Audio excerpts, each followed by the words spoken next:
ሰላም ሰላም እንዴት ናችሁ ጋይስ? ግን አብርሽ ምን ሆኖ ነው? የምር አብርሽ ዳና አይደለም። ምክንያቱም ይሄ ነገር እንደዚህ ከሆነ የምትረዱት ነገር ምን እንደሆነ ታውቃላችሁ።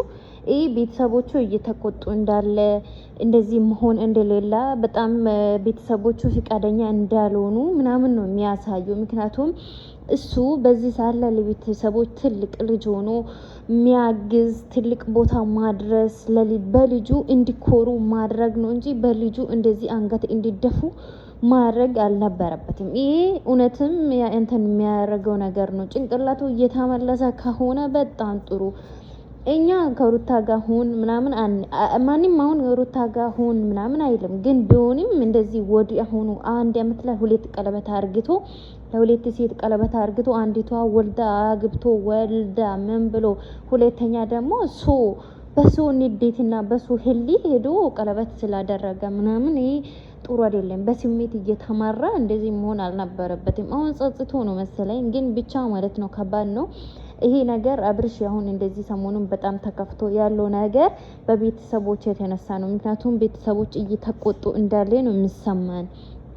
ይሄ ንግግሩ ሁላ ያስታውቃል። ቤተሰቦች አልተቀበሏትም ልጅቷን እና በዛ ላይ ደግሞ አንድ አመት ላይ ሁለት ሴት ላይ ቀለበት ማድረግ በጣም ነውር ነው። ኢትዮጵያ ላይ የሌለ ባህሪ እያመጣ ነው። በሱ ብቻ እያየን ነው ሲጀመር ማለት ነው። ማንም ደስ የማይል ነገር ውስጥ እየገባና ሰውንም የሚያስተምረው ነገር ምንም ጥሩ ነገር ስለሌለ ራሱን ማወቅ ራሱን መረዳት ምናምን በጣም ማስተዋል ያለበት ሰዓት ላይ ነው ያለው።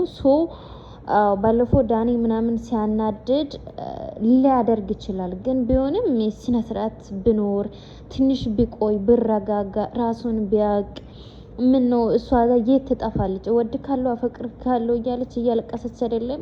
ምክንያቱም መቼም እንደዚህ እየሆነ ያለው በሷ ምክንያት ነው። ምክንያቱም ቤተሰቦቹ እኔ መቼም ይቀበላሉ ብዬ አላስብ። ሩትዬን በጣም በጣም ነው የሚወዱት ቤተሰቦቹ ማለት ነው። በጣም ከባድ ነው ብቻ ማለት ነው። በጣም በጣም ከባድ ነው ነገሩ። እንደዚህ እንዴት ነው ዝም ብሎ አይከፋም።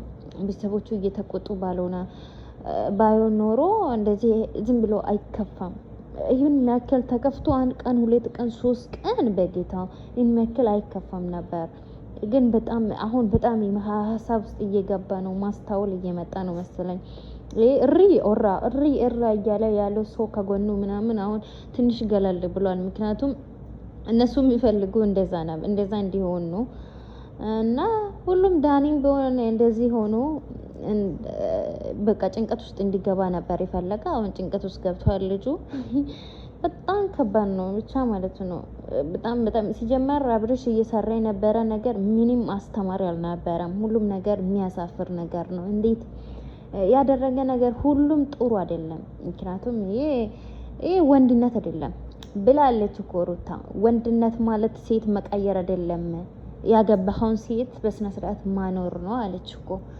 ስለዚህ የምር አብርሃም ታደሳ በጣም በጣም